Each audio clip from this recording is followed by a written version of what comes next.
স্থিৰতা আৰু শান্তিৰ ব্যৱস্থাত বড়োলেণ্ডত আমি আৰম্ভ কৰা চুক্তিয়ে এক মাইলৰ খুঁটিত আমি স্বাক্ষৰ কৰা চুক্তি এক মাইলৰ খুঁটিত পৰিণত হৈছে। তিৰংগ পতাকাৰ তলত থিয় হৈ আমি বড়ো চুক্তিত ঘোষণা কৰা বা বড়ো চুক্তিত স্বাক্ষৰিত কৰা আৰু এক প্ৰতিশ্ৰুতি আমি পালন কৰিব খুজিছোঁ। আমি সংকল্প লৈছিলোঁ যে BTR বা বড়োলেণ্ড টেৰিটৰিয়েল ৰিজনেল কাউন্সিলৰ সীমা আমি গহপুৰলৈকে বৃদ্ধি কৰিম। সমস্ত সীমা নহয়, নিৰ্দিষ্ট গাঁও য'ত বড়ো লোকসকল 100% বাস কৰে সেই গাঁওসমূহ আমি BTRৰ অন্তৰ্ভুক্ত কৰিম।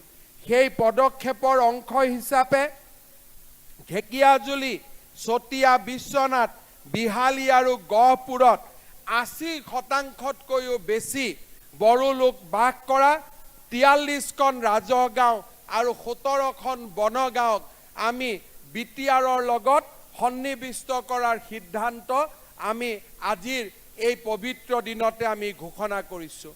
ইয়াৰ সমান্তৰালভাৱে 2020 চনৰ জানুৱাৰীত সম্পাদিত বড়ো চুক্তিৰ আন এক দফা অনুসৰি বড়োলেণ্ড আন্দোলনত নিহত 2001 গৰাকী শ্বহীদক অহাকালি 5 লাখ টকালৈকে আগবঢ়োৱাৰ আমি যি সিদ্ধান্ত লৈছোঁ সেই সিদ্ধান্ত আপোনালোকৰ মাজত প্ৰকাশ কৰিবলৈ পাই মই অত্যন্ত আনন্দিত হৈছোঁ।